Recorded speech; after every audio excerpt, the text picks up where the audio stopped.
चोपड्याचा विकास आज एक प्रेरणादायक उदाहरण बनला आहे आणि यामध्ये मोलाची भूमिका बजावली आहे आमच्या आदरणीय आमदार लताबाई सोनवणे आणि त्यांचे पती माजी आमदार चंद्रकांत सोनवणे यांनी। नवीन चोपडा बस स्थानकाने नुकताच नाशिक विभागातील सर्वोत्कृष्ट आणि स्वच्छ बस स्थानकाचा पहिला पुरस्कार मिळवला।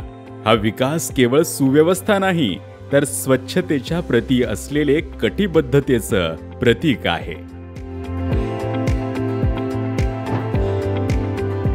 पाण्याच्या व्यवस्थापनासाठी महत्त्वपूर्ण बंधारे उभारण्यात आले आहेत, ज्यामुळे शेती आणि ग्रामीण भागाला पाण्याचा शाश्वत पुरवठा होत आहे।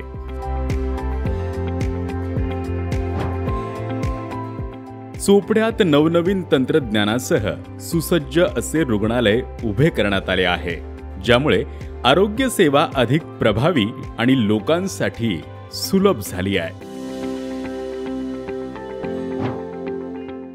मुख्यमंत्री एकनाथ शिंदे यांच्या जलजीवन मिशनमुळे आढाव गावातील पाण्याची समस्या सुटणार आहे।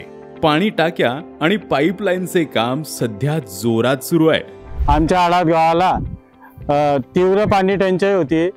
गेल्या 12-13 दिवसात आमच्या गावाला पाणी मिळायचे।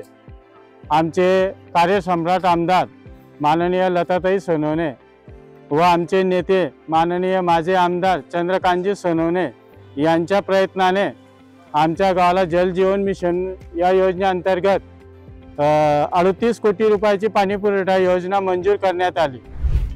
गावाच्या रस्त्यांचे काँक्रिटीकरण करून रहिवाशांना आता प्रवासासाठी चांगली सुविधा मिळाली आहे। तसेच आदिवासी मुलांसाठी नवीन शाळा आणि वसतिगृह बांधण्यात आले आहे, ज्यामुळे शिक्षणाचा प्रकाश दूरवर पोहोचून आता कोणीही शिक्षणापासून वंचित राहणार नाही। नवीन तहसील कार्यालयाचे बांधकाम झाल्यामुळे शासकीय कामकाज अधिक सुलभ झाले आहे आणि ग्रामस्थांना जलद सुविधा मिळत आहेत। हा सर्व विकास मुख्यमंत्री एकनाथ शिंदे यांच्या पाठिंब्याने आमदार लताबाई सोनवणे आणि माजी आमदार चंद्रकांत सोनवणे यांच्या अथक प्रयत्नांमुळे शक्य झालाय। चोपड्याचा विकास म्हणजे एक समर्पण, दूरदृष्टी आणि लोककल्याणाचा यशस्वी प्रवास आहे।